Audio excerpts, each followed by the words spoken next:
Today, the Department of Justice is announcing a criminal indictment of 2 hackers associated with the Chinese government. The charges include conspiracy to commit computer intrusions against dozens of companies in the United States and around the world. As with all American criminal charges, individual defendants are presumed innocent unless and until proven guilty in court. This case is significant because the defendants are accused of targeting and compromising managed service providers, or MSPs. MSPs are firms that are trusted to store, process, and protect commercial data, including intellectual property and other confidential business information. When hackers gain access to MSPs, they can steal sensitive business information that gives competitors an unfair advantage. The indictment alleges that the defendants worked for a group known to cybersecurity experts as APT-10. These groups are designated as APTs, or Advanced Persistent Threats, because they use malware to gain access to computer networks and to exfiltrate or steal data over an extended period of time. These defendants allegedly compromised MSP clients in at least a dozen countries, the United States and 11 other countries.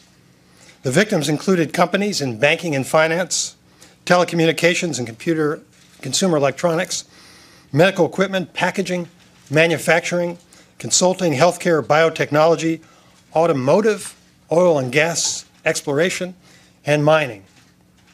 The defendants allegedly committed these crimes in association with a Chinese intelligence agency known as the Ministry of State Security. Now, this is not the first time that the Department of Justice has accused Chinese state actors of stealing commercial information.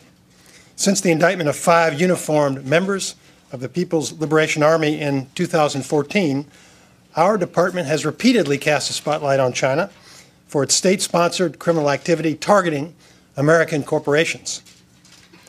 More than 90% of the department's cases alleging economic espionage over the past 7 years involve China. More than 2/3 of the department's cases involving thefts of trade secrets are connected to China. In the last few months of this year alone, our department has announced charges in 3 separate cases alleging crimes committed at the behest of a branch of the Chinese Ministry of State Security. It is unacceptable that we continue to uncover cybercrime committed by China against America and other nations. In 2015, China promised to stop stealing trade secrets and other confidential business information through computer hacking with the intent of providing competitive advantage to companies in the commercial sector. But the activity alleged in this indictment violates the commitment that China made. That was a commitment they made to members of the international community, to the United States, to the G20, and to APEC. Now, we want China to cease its illegal cyber activities and honor its commitment to the international community. But the evidence suggests that China may not intend to abide by its promises. For example, Chinese industrial policy, known as Made in China 2025, lists strategic advanced manufacturing industries that the nation has targeted for promotion and development. Many of the companies allegedly targeted recently by Chinese defendants operate in sectors identified in that official Chinese policy. Whether through computer hackers operating from China or Chinese nationals recruited to steal trade secrets from companies in other countries, the goal is the same: to dominate production in strategically important industries by stealing ideas from other nations. It's just as if they had broken into American companies and taken the data information out physically. They're doing it through cyber means. Today's charges mark an important step in revealing to the world China's continued practice of stealing commercial data. Responding to that conduct requires a strategic, whole-of-government approach to the threats that China poses. That is why the Department of Justice recently announced an initiative to address a full range of threats. Mr. Demers and Director Wray have been leaders of that effort. One tactic is to increase our enforcement efforts. Another is to conduct foreign investment reviews to protect against China improperly acquiring sensitive information through the acquisition of American companies. A third is to find ways to better protect our telecommunications infrastructure.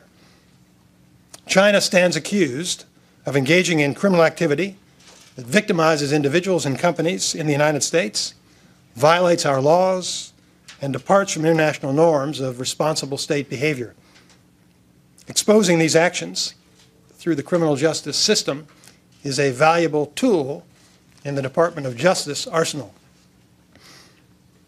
Faced with the detailed factual allegations today and the corroborating statements not just from the United States, but from other victimized nations, China will find it difficult to pretend that it is not responsible for these actions.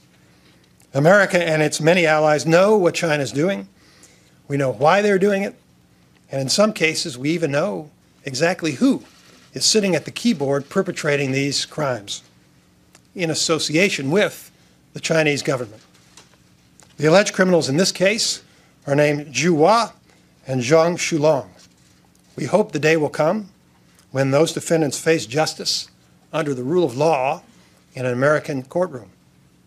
Until then, they and other hackers who steal from our companies for the apparent benefit of Chinese industry should remember there is no free pass to violate American laws merely because they do so under the protection of a foreign state.